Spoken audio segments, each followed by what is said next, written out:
హల్లెలూయా. 3, 4, 5, 6, 9, 6. 7 చూడండి, అద్భుతం. యాలయనగా ఎవరు పుట్టారట? చెప్పండి నోరు తెరిచి. ఏయో నోరు తెరిచి మాట్లాడుతుంటా. మనకు శిశువు పుట్టెను.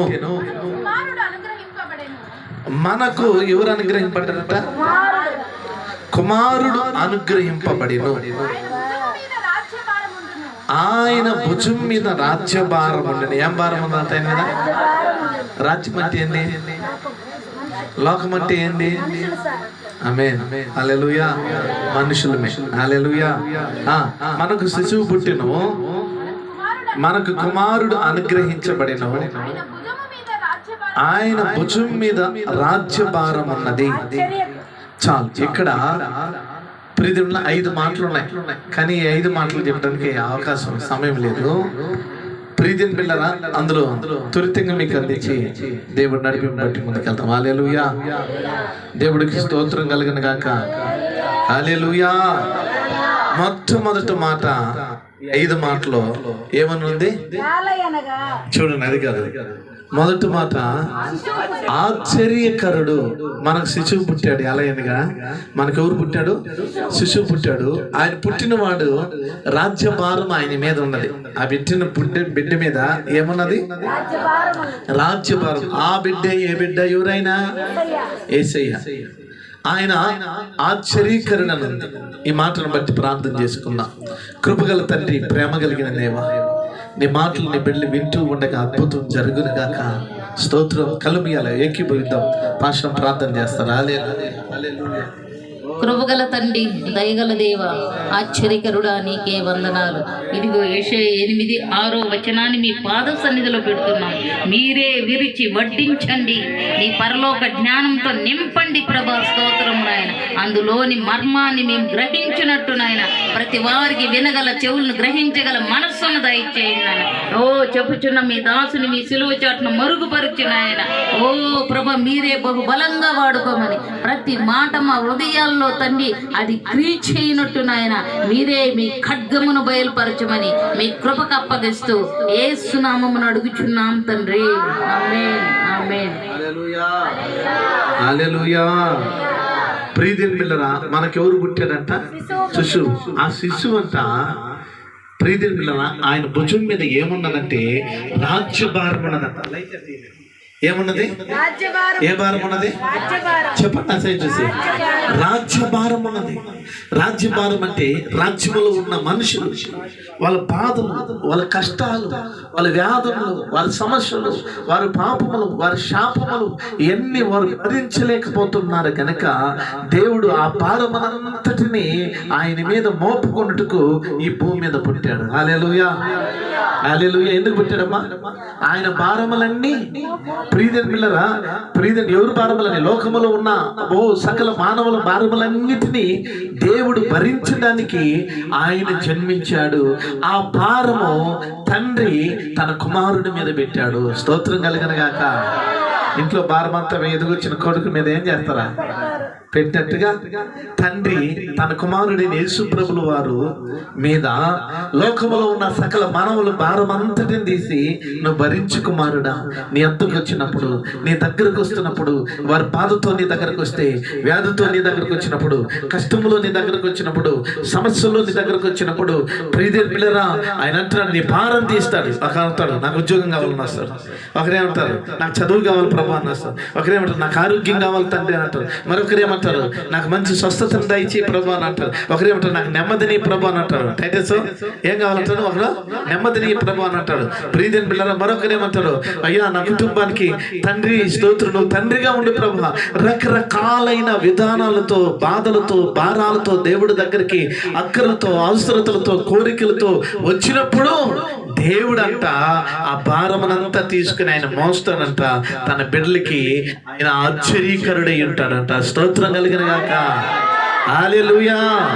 ఆయన మీద ఏమున్నదంటే రాజ్య భారం ఉన్నది. రాజ్యములో ఉన్నది మనుషులు. ఆ మనుషుల యొక్క భారము ప్రీతి పిల్లలు ఆయన మీద మోపడుతుంది. వాళ్ళకున్న కష్టమేమో, వారికున్న బాధ ఏమో. అందుకే దేవుడు అంటాడు, ఇదిగో ఇశ్రాయేల్ ప్రజలు చూసి వారి దుఃఖములు నాకు తెలిసే ఉన్నాయి. వారి దుఃఖాలు ఏ విధంగా ఉన్నాయి? నాకు తెలిసే ఉన్నాయి. పనులు, వారు పెడుతున్న మరులు, వారు పడుతున్న కష్టము, వారు పడుతున్న వేదన నాకు తెలిసే ఉన్నవి. కనుక వారి భారము నా మీద మోపుకుంటున్నా. ఆ భారమును మోపి ఓ ప్రీతిని నేను భరిస్తా. కనుక వారిని విడిపించడానికి నేను ప్రణాళిక కలిగి ఉన్నా. ఇదిగో కుమారుడా నువ్వు పో, నేను ముందుంటా. నీకు మోషే నువ్వు పో, నేను నీకు ముందుండి నా ప్రజలు వారి కన్నీటిని తొడడానికి నేను సిద్ధంగా ఉన్నా. వాళ్ళ సుఖ దుఃఖంలో ఓ ప్రీతి దుఃఖంలో ఉన్న వారికి సుఖాన్ని కలిగించడానికి, ఐగుప్తులో ఉన్న నలిగిపోతున్న వారిని, ఈజిప్టులో ఉన్న నలిగిపోతున్న ప్రజలకి ఇదిగో పాలు తేళ్లు ప్రవహించే దేశానికి నేను తీసుకుని వస్తా. నా బిడ్డలకి నెమ్మది లేదయ్యా, నా బిడ్డలకి సమాధానం లేదు, నా బిడ్డలకి వ్యాధన ఉన్నది, నా బిడ్డలకి కష్టం ఉన్నది. అందుకనే నా బిడ్డలు నేను రక్షించాలి. వాళ్ళ భారము నేను భరిస్తూ ఉన్నా. కనుక నువ్వు దగో ఎల్లు, నువ్వు నేను తోడుగా ఉంటాను. హల్లెలూయా. ఒకవేళ ఏ భారం ఉన్నదో ఆ భారం నేను దేవుడు భరించడానికి ఇష్టపడుతున్నాడు. ఏ కష్టం ఉన్నదో ఆ కష్టాన్ని ఆయన మోపుకొని నేను సుఖపెట్టడానికి ఆయనకి ఇష్టం ఉన్నది. ఏ సమస్య ఉన్నదో ఆ సమస్యను తొలగించి నిన్ను ఆదరించడానికి ఆయనకి ఇష్టమై ఉన్నది. హల్లెలూయా. చేతులు స్తోత్రం చెప్తారా? గలవిప్పి చెప్తారా? మీరు ఎత్తినప్పుడు మనం చూస్తూ ఇస్తున్నాడు అక్కడ. హల్లెలూయా. మిమ్మల్ని అప్లోడ్ చేసినప్పుడు మా వాళ్ళు చూసుకుని పాయింట్ కరెక్ట్గా చెప్తారు. సంపూర్ణం సార్ వీళ్ళు ఆరాధన చేసేటప్పుడు వీళ్ళు కళ్ళు తెరుచుకో ఉన్నారు. ఎందుకు వీళ్ళు పాట పాడేటప్పుడు నోరు కూడా తెరిసిలా సంపూర్ణం కరెక్ట్గా చెప్తారండి. అందులో ఇంకా కూడా ఉన్నారు అందరు కూడా. వాళ్ళు చూసినప్పుడు ఎవరు ఏం చేస్తున్నారు అన్ని దాంట్లో చూసి చెప్తారు నాకు ఫోన్ చేసి. హల్లెలూయా. స్తోత్రం. నువ్వు ఎప్పుడు చూసినా అమ్మా ఎట్లా అమ్మానంటే మీరేమో ఆరాధన చేస్తా ఉన్నారు కళ్ళు మూసుకునే, వాళ్ళ పాటికి వాళ్ళు గమ్మని కళ్ళు తీసుకునే ఉన్నారు. ఎందుకు వీళ్ళు చంపలు తట్టరు, అదిగో వాళ్ళు అన్నారు, అదిగో వాళ్ళు తిరుగుతున్నారు. హల్లెలూయా. కనుక మీరు దేవుళ్ళు ప్రతి మనుషులే పాయింట్ అవుట్ చేస్తుంటే దేవుడు చేయగా. హల్లెలూయా. అందుకనే దేవుడు ఆశ్చర్యకరుడు, దేవుడు గొప్పవాడు. అందుకనే దేవుడు నీకు మంచి కృపని ఇవ్వడం లేదు. నీకు నువ్వు తిరుగుబాటు కలిగిన వాడివి. ఇది కూడా రికార్డ్ అవుతుంటుంది. హల్లెలూయా. నీ జీవితము సరిదిద్దుకో, నువ్వు మారు. నీకేదన్నా వచ్చినప్పుడు ఏమని చెప్పానా? నీకేమన్నా డౌట్ వచ్చినప్పుడు ప్రార్థన అంతా అయిపోయిన తర్వాత నాతో చెప్పండి. నిన్ను చేపిస్తావు, అదొక శాపం. అది దాంతో దేవుడు ఆ శాపం నుండి నువ్వు విడుదల పొందు. అదొక పాతకం, అదొక శాపం. కోరాకు సంతతి అదే విధంగా ఉండింది. ప్రియమైన పిల్లరా, ఆ విధంగా నువ్వు ఉండకూడదు. అది దేవుడు నీకు విడుదల దయచేయను గాక. ఆ కలిపెట్టే పురుగుని దేవుడు నిన్ను తప్పించును గాక. హల్లెలూయా. దేవుడికి స్తోత్రం కలిగిన గాక. దేవుడు గొప్పవాడై ఉన్నాడు. దేవుడు కనికిర స్వరూపుడు. ప్రియమైన పిల్లరా, ఆ కనికిర స్వరూపుడికి మీరు అనుకో ఆశ్చర్య విధంగా ఆయనకి నచ్చిన. అందుకని వాక్యం అన్నది. మీరు ఉదయం ఏం వాక్యం అన్నారు? పాస్టర్ ఏం చెప్పింది? దేవుడు హృదయానికి, ఎవరు హృదయానికి? ఆవుకున్న హృదయానికి ఏ విధంగా ఉండాలా? హల్లెలూయా. ఎట్లా ఉండాలా? ఏమని అర్థం కావాలా? అవునా? అదేనా? స్తోత్రం కలిగింది కాక. హల్లెలూయా. ప్రీతి పిల్లరా, రెండు హృదయాలకి ఏకంగా మీరు ఉండాలి. స్తోత్రం కలిగిన కాక. ప్రీతి పిల్లలు, ఎందుకంటే మీరు ఒక పాస్టరే లేకుండా మీరు చర్చికి వస్తారా? నేను దేవుడు ఉన్నాడు నాకు, నేనే లేస్తా, నేనే వాక్యం పెట్టా, నేనే గుడికి వస్తా, నాకెవరు చెప్పనవసరం లే, నాకెవరు బోధించిన అవసరం. వచ్చినారు మీరా? హల్లెలూయా. హల్లెలూయా. స్తోత్రం. దేవుడు సేవకులు లేకుండా మోషే ఈజిప్టులో ఉన్న ఇజ్రాయెల్ ప్రజలు దేవుడు నడిపించలేడా? మళ్ళీ ఎందుకు మోషే ఎందుకే? స్తోత్రం కలిగిన గాక. దేవుడికే మహిమ కలిగిన గాక. దేవుడు అందుకే అన్నాడు. ఇక్కడ ఏం చెప్తున్నానంటే దేవుడు ఆశ్చర్యకరుడు. ఆయన ఎలాంటి వాడు చెప్పండి? ఆయన ఆశ్చర్యకరుడు. ఎందుకు ఆశ్చర్యకరుడు అంటే రాజ్యం భారం అంతా ఆయన మోస్తాడు. రాజ్యములో సకల మనుషులందరూ భారం నా యుద్ధకు. అందుకే దేవుడు అన్నాడు, ప్రయాసపడి భారం మోస్తున్న సమస్త జనులారా నా యుద్ధకి మీరు రండి. మీరు ఏ భారంతో వస్తారో సరే, మీరు ఏ కష్టంతో వస్తారో సరే, మీరు ఏ సమస్యతో వస్తారో సరే, ఏ వ్యాధులతో వస్తారో సరే, నా యుద్ధకి రండి, నేను విశ్రాంతిని మీకు కలిగి చేస్తాను, నేను భారాన్ని భరించేవాడిని. టైటస్ దేవుడు ఎలాంటి వాడు? భారాన్ని కలిగించేవాడు కాదు, భరించేవాడు. స్తోత్రం కలిగిన గాక. దేవుడు ఎలాంటి వాడు? భారాన్ని భరించేవాడు ఆయన. అందుకే వాక్యం సెలవిస్తున్నది, ప్రయాసపడి భారం మోస్తున్న సమస్త జనులను నా ఎత్తుకి రండి, నేను రాజ్య భారాన్ని మోస్తా. రాజ్యం అంటే ఏదో మనుషులు రాజ్యం అంటే ఏదో కాదు. ప్రియమైన పిల్లరా, దేశం అంటే మట్టి కాదే, దేశం అంటే మనుషులే. అదే రాజ్యం అంటే దేవుడు ఉన్న మనుషులు, భూమి మీద ఉన్న సకల మనుషుల యొక్క భారములు బాధ్యతలు దేవుడు మోస్తాడు. అయితే నువ్వు ఆయన అద్దెకు రమ్మంటున్నాడు. ఏ భారంతో వస్తావో, ఏ కష్టంతో వస్తావో, ఏ వ్యాధంతో వస్తావో, ఆయన నీ వ్యాధుల్ని, నీ కష్టాన్ని ఆయన తీసివేస్తాడు. దేవుడికి స్తోత్రం చెప్తారా? హల్లెలూయా, హల్లెలూయా, స్తోత్రం కలుగును గాక. ప్రియమైన పిల్లరా, అందుకని ఆశ్చర్యకరుడు మొదట మాట. నేను ఈ మాట చెప్పి నేను ముగిస్తా త్వరగా. ఏముందంటే దేవుడు ఎలాంటి వాడంట? ఆశ్చర్యకరుడు ఆయన. హల్లెలూయా. ఎందుకు ఆశ్చర్యకరుడు తెలుసా? లేని దాన్ని ఉన్నట్టుగా చేయుటకు ఆశ్చర్యకరుడు ఆయన, ఉన్నది లేనట్టుగా చేయుటకు ఆశ్చర్యకరుడు. అద్భుతాలు చేసే దేవుడు. ప్రియమైన పిల్ల, ఎండిన భూమిలో నిన్ను మొలకింపజేసి మొలకెత్తేటట్టు చేసి నిన్ను దీవిస్తాడు ఆయన, నిన్ను ఆశీర్వదిస్తాడు ఆయన. ఎండిన భూమిలో చిగురించేటట్టు నేను చేస్తాడు ఆయన. ప్రియదేముల ఎడారులు నీటిని పుట్టించగలడు ఆయన. అరణ్యంలాగా నీకు మార్గమే లేదంటే దేవుడు నీ మార్గాన్ని కలిగించి నిన్ను నడిపిస్తాడు. వెనక శత్రువులు ఉంటే ముందు సైన్యము, ఎర్ర సముద్రం అంటే అందులో దారిని కలిగిస్తాడు. దేవుడికి స్తోత్రం చెప్తారా? చేతులెత్తి చెప్పాలి, నాకు చేతులెత్తి మరొకసారి చెప్పాలి. హల్లెలూయా. అందుకనే ఆయన ఆశ్చర్యకరుడు.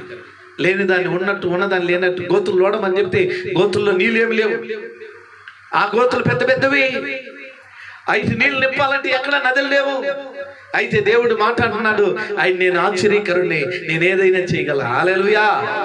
ప్రియమైన పిల్లరా, తెల్లారిలోకి చూసుకొని అద్భుతం, గోతులు నీళ్లతో నింపబడి ఉన్నాయి. దేవుడికి స్తోత్రం కలిగిన గాక. నీ గోతుల్లో నీళ్ళు లేకుండొచ్చు, నీ గోతుల్లో ఆశీర్వాదం లేకుండొచ్చు, నీ ఇంట్లో దీవెన లేకుండొచ్చు. దేవుడు ఉదయకాలమైన దాన్ని నింపగలడు. ఆహారం లేదని ఆయన అంటే అద్భుత రీతిగా మన్నాను కురిపించలా. అది తినడానికి లేదు. వాళ్ళతో మట్ట అంటున్నాయి కడుపులు. మోషే మీద కురుముడుతున్నారు. ఈ మోషే మమ్మల్ని ఎందుకు తీసుకుని వచ్చినాడు? మా కాడన్నా సంగడి దొరుకుతుండే, కష్టపడుతున్నా కానీ మా కాడన్నా ఐగుప్తులు ఏం దొరుకుతుంది? కాస్త సంగడి దొరుకుతుంది, ఎడకు తీసుకుని వచ్చి ఏ అన్నం లేదే, ఆడ కష్టపడు నష్టపడు అదన్నా దొరుకుతుంది, ఏమీ లేదండి. మోషే మీద పడబడబడ కొరుకుతున్నారు, పళ్ళు తిరగబడుతున్నారు, మాట్లాడుకుంటున్నారు ఒకరొకరు. అక్క ఎంతమంది చేసినాడు అక్క, ఆయన నమ్ముకొని వస్తే ఎంతమంది చేసినాడు అక్క, అన్నా ఇటు చేసినాడన్నా, మనం నమ్మించి గుండె చేసినాడు కదరా. ఇట్లాంటి మాటలు మాట్లాడే వాళ్ళు ఉంటారు. నువ్వు అట్టనకూడదు. హల్లెలూయా. దేవుడు అద్భుతం చేస్తాడు, ఓపికతో తట్టుకుని ఉండు అని చెప్పాలి. కానీ అట్లా ఉండవు. అక్క అక్క ఎంతమంది చేసినాడు అక్క, నమ్మకం వచ్చి నమ్మక పాషని. అక్క ఎంతమంది చేసినాడు అక్క, ఇంతమంది చేసినాడు. గుచ్చుకొచ్చుకొచ్చి చెప్పిన గుచ్చుకొచ్చి ఉండకూడదు. దేవుడు అద్భుతం చేస్తాడు. అందుకని ప్రియమైన బిడ్డలారా, వాళ్ళకి మన్నాను కురిపించినాడు. హల్లెలూయా. అబ్బా, దేవదూతలు దీన్ని ఆహారం వచ్చేసింది. ఏ ఎసురు పెట్టుకుని. హల్లెలూయా. లక్షలాది మందికి ఆడేసి పెట్టేది, ఏడకట్లు తెచ్చేది, ఏడ పాత్రలు తెచ్చేది. లక్షలాది మందికి పాత్రలు ఏడ తెచ్చి పెట్టేదా? ప్రియమైన బిడ్డలారా, మన్నానే కురిపించేసినాడు. హల్లెలూయా. ఆయన ఆశ్చర్యకరుడు. స్తోత్రం చెప్తారా? ఆయన ఎలాంటి వాడు? ఆయన ఆశ్చర్యకరుడు. లేని దాన్ని ఉన్నట్టుగా చేయగలడు, ఆశ్చర్యకరుడు. హల్లెలూయా. ఆమేన్. ఆయనకి ఆశ్చర్యకరుడు. ఆయన ఏమైనా చేయగలడు. హల్లెలూయా. పన్ను కట్టాలంటే ఏమి లేదు వాళ్ళ దగ్గర. పేతురు చెప్పినాడు, శిష్యుని చెప్తే అని అన్నాడా, పో గాలమి ఏం ప్రభువా, పన్ను కట్టాలి చూస్తే గాలం ఏమంటున్నావు? ఈ గాలానికి ఈ పన్నుకి సంబంధం ఏమైనా ఉన్నదా? సంబంధం ఉండదు. ఆశ్చర్యకరుడు. హల్లెలూయా. ఆయన ఏమైనా చేస్తాడు? ఆశ్చర్యకరుడు. ఆయన సంబంధమే ఉండదు. హల్లెలూయా. స్తోత్రం కలిగిన వాడు భూయేశ్వరమ్మ నీకు డబ్బులు వస్తాయంటే ఇది దానికి సెంటిమెంట్, దానికి సంబంధమే ఉండదు. అడగపోతే డబ్బులు వస్తుంది. అసలు ఆలోచనకి, తలంపులకి లేదా మాటలకి అనుబంధమే ఉండదు. అయినా దేవుడు అన్నాడు, నువ్వు వేయి గాలము, నీ పన్ను కట్టేట్టు నేను చేస్తా. హల్లెలూయా. గాలం అంతే. ఏ అయినాడు? అందులో ఒక చేప వచ్చింది, దాన్ని నోరు తెరువు అన్నాడు. దాంట్లో ఒక షెకెల్ ఉన్నది. ప్రియమైన పిల్లరా, దాన్ని ఎత్తుకుపోయి నీకు నాకు పన్ను కట్టేసినాడు. హల్లెలూయా. ఏడుంటుందో ఏం చేస్తాడు దేవుడు? ఆశ్చర్యకరుడు. ఆయన చేస్తాడు అంతే. ఆమేన్. హల్లెలూయా.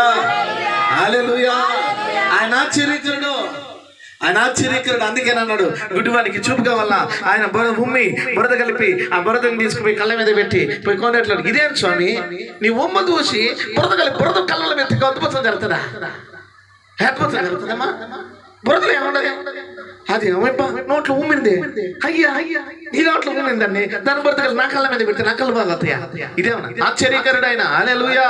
ఆయన పెట్టి కడుక్కొనగానే కళ్ళు వచ్చేది. హల్లెలూయా. ఆయన ఏమైనా చేయగలడు, అందుకే ఆయన ఆశ్చర్యకరుడు. స్తోత్రం చెప్తారా? ఆయన ఎలాంటి వాడు? ఆయన ఆశ్చర్యకరుడు. స్తోత్రం కలిగిన గాక. ఆశ్చర్యకరుడు. ఉన్నది లేనది ఉన్నట్టుగా చేయుటకు ఆశ్చర్యకరుడు. ఆమేన్. హల్లెలూయా. నీకేమున్నది నునుకుండే అయ్యా అంతేనే, దాంట్లో అద్భుతం జరుగుతుందా? దాంట్లో నా అప్పులు తీరిపోతాయా? దాంట్లో నా ఆశీర్వదింపబడతానా? దాంట్లో నా బిడ్డలు అప్పులో కప్పగట్టి నా బిడ్డలు నాకు ఏకమైపోతారా? అవును, దేవుడు అంటున్నాడు, దేవుని సేవకుడు, పో నువ్వు చెయ్యి. ఆశ్చర్యకరుడు. దేవుడు అద్భుతం చేశాడు. ఖాళీ పాత్రలను నింపేశాడు. అప్పు తీరిందా లేదా? హల్లెలూయా. మిగిలిన దాంతో వాళ్ళు తిన్నారా లేదా? అటు చూస్తున్నా చేయ. హల్లెలూయా. స్తోత్రం. దేవుడు ఆశ్చర్యకరుడు. లేని దాన్ని ఉన్నట్లు, ఉన్నదాన్ని లేనట్టు, ఏదైనా చేయగలుగుతూ సమర్థుడైన దేవుడు. నువ్వు నమ్ము, దేవుని మహిమను చూస్తావు. హల్లెలూయా. స్తోత్రం కలిగిన గాక. అందుకనే దేవుడు అంటున్నాడు, ప్రియదేవులను మీకు రెఫరెన్స్ చెప్పడానికి సమయం లేదు కాబట్టి అందుకే ఇది రాజుల గ్రంథములో ప్రియదేవుని బిడ్డలారా గమనిస్తే 4వ అధ్యాయంలో మాటలు.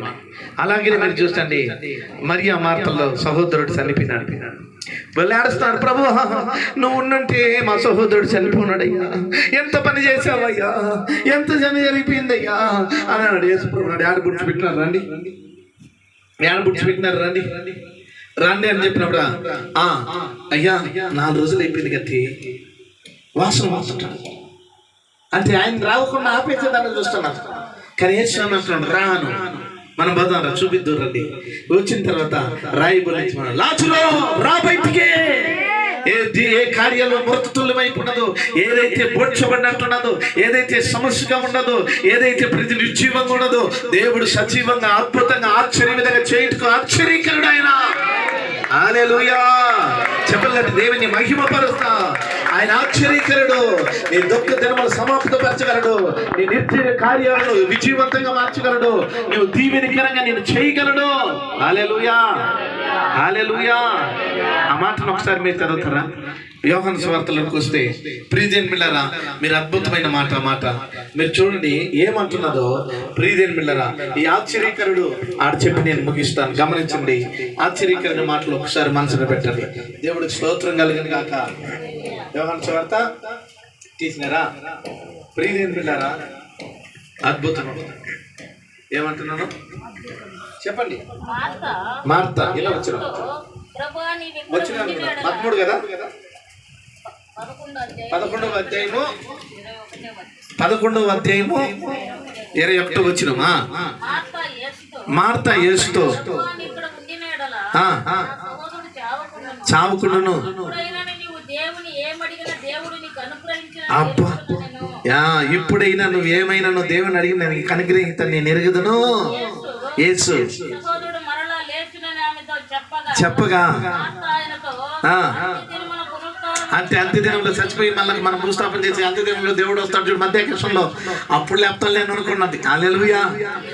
అందుకేసు పునరుత్థానమును జీవమును అంటే ఏదైనా మరణింప చేయగలడు. మరణించిన వాడిని మట్టిలో ఉన్నవాడిని రా బయటికి చెప్పగలడు. అంత శక్తి కలిగిన దేవుడు నీ దేవుడు. స్తోత్రం కలిగిన గాక. అప్పుడు నీ కష్టాన్ని తీర్చడా, నీ వ్యాధులు తొలగించడా, నీ బాధ తీర్చివేయడా, నీ అక్కర్లు తీర్చడా, నీ అవసరతలు తీర్చడా. నమ్ము, దేవుడు మహిమను చూస్తా. ఆమేన్. హల్లెలూయా. అందుకేమంటున్నాడు చూడండి, నా యందు విశ్వాసం ఉంచిన వాడు చనిపోయినను బ్రతుకును.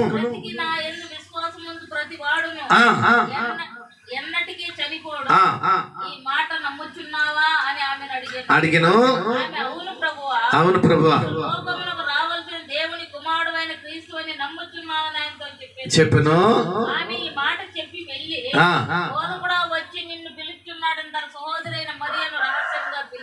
పిలిచిన ఆ తర్వాత సమాధి దగ్గరకు తీసుకుని వెళ్ళి ప్రభు ఏం మాట్లాడుతున్నాడు చూడండి. రాయి తీసి చనిపోయిన వాడు సహోదరివైన మార్తా, ప్రభువా అతడు చనిపోయి 4 దినాలు అయిపోయిందయ్యా. అబ్బా, మీరందరూ చెప్తారు నా బాధలు ఎట్టే ఉన్నాయి. ఎన్నో సంవత్సరాలు ఉన్నాయి, ఎన్నో నెలలు ఉన్నాయి, నా కష్టాలు ఇట్లే ఉన్నాయి, నా వ్యాధి ఇట్లే ఉన్నది, ఇది కూడా బాగవుతుందా? దేవుడు అన్నాడు, అమ్మంటుంది 4 రోజులు అయిపోయింది ప్రభా, వెళ్ళేస్తాడా? చచ్చిపోయినాడు వాసు పడుతున్నాడు ప్రభా, రకరకాలైన మాటలు చెప్తారు. కానీ దేవుడు అయితే ఏమంటున్నాడు చూడండి, నీవు నమ్మిన ఎడలా దేవుని మహిమను చూచెదవు. 40 వచ్చిన చెప్పలేదా నేను? నేను అంతటి వారు ఆ రాయి తీసి వేసి కన్నులు పైకెత్తి, తండ్రి నీవు నా మనని వినినందున, ఆమె మనం వింటామని చేయకూడదు, నా మనం వింటున్నావు తండ్రి, వినేసినావు, నాకు ఇచ్చేస్తావు, నాకు చేసేస్తావు, నన్ను దీవించేస్తావు అంటున్నాను. నాకు బాగా చెప్పినా కదా, నాకు బాగా చేసేస్తావు నా తండ్రి కదా. హల్లెలూయా, ఆమేన్, హల్లెలూయా. నన్ను దీవించేసావు, ఆమేన్ అని చెప్పాలి. నన్ను దీవించి ప్రభు